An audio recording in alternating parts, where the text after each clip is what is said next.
Hello mga kaigan, for today's video bago ang lahat, mag-subscribe ka muna at mag-like at mag-share kung ikaw ay interesado sa aking mga kababalaghan at sa aking pinagagawa sa araw-araw sa videong ito. So, for today's video, ito na nga dahil tayo ay gagaya kahit sobrang init ng panahon. Ang aking pinsang kasi ay nagyaya na kami daw ay maligo daw ng dagat. So pagbe-beach, si ante nyo kahit tirik yung araw. Ayaw sana ni ante nyo, kaso nga lang, wala akong choice kasi minsan lang din ako makaligo ng dagat. Nagpapaputi si ante nyo pero next time na lang. Pero syempre, bago tayo makarating doon, mag-jeep muna tayo ng 2 beses. Ayan na nga, sobrang excited kong makaligo ng dagat. Hindi na ako nagpalit ng damit at hindi na rin ako nag-ayos. O diba, di na rin ako naligo. Basta nakapag-toothbrush siya, ante nyo, okay. Alam ko nakakapagod yung biyaheng to pero wala akong choice. Kahit sobrang init ng panahon. By the way, bumaba na tayo dahil nandito na tayo sa ulo ng Apo. At syempre kailangan natin sumunod, dapat tayo ay dumaan sa tamang tawiran kasi tayo may sasagasa kapag di tayo tumawid dyan. Ay nako, baka hindi na makapaglangoy-langoy sa dagat si ante nyo kasi pila yung paa.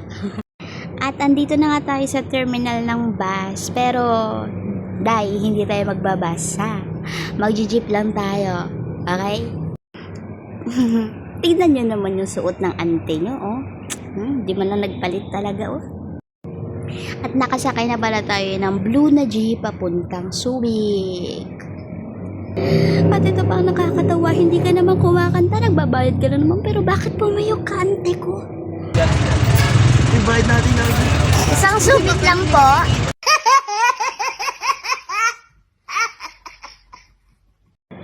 Diba panira?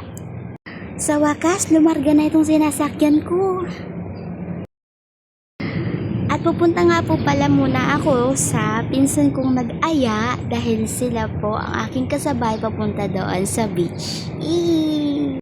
Kaya syempre wag tayong pabida-bida, diba? Ayun na nga si ante nyo, bababa na ng kotse, ng tricycle. At ako nga ay hindi na sanay umakyat sa hagdan na to pero kakayanan natin to. Okay, exercise din to kasi palagi tayong tulog maghapon. Ay nako, wala pa tayo sa kalahati pero hinihingal na tayo.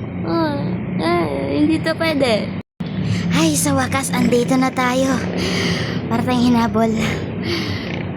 Andito na tayo sa munting mansyon ng aking pinsan. Diba? Ayan, manggugulat tayo. Di nila alam dito na ako. Ayan, panininang ko, tsaka yung pinsan ko. Muntika. Uy! Ay! Ay! Ayan, mambisit tayo ng bagong gising. Naninipa kaya to kapag bad trip. Diba? Tingnan niyo yung mukha, nakakatakot. Walang hilamos, walang toothbrush. In fairness, walang tupak. Kaya na nga, ginising ko lang talaga sila para umalis na eh. Diba, para desisyon. Ganyan kasi talaga pag ligo-ligo ka na. At bababa na naman tayo dito sa sobrang habang hagdan, diba? Dahan-dahan tayo, baka tayo dumaritso. Ayan na nga, nagbit-bit na lang ako ng kaldero kasi wala tayong ambag. Diba, nakakahiya? Nako, Heto na nga tayo, this is it. Andito na tayo sa beach ng Barreto, diba? Alam nyo ba, sobrang init talaga ng panahon ngayon kasi nga, yung buhangin umuusok. Halos hindi mo maapakan sa init. Ayan pala yung mga kasama ko dito sa beach. Yung mga nag-aya sa akin. Pero syempre bago maligo, lalamon muna tayo, te. Kasi gutom na rin si mga bulati ko. Kaya dyan na kayo, day. Lalaman ako. Mag-subscribe kayo, ha. Bye-bye!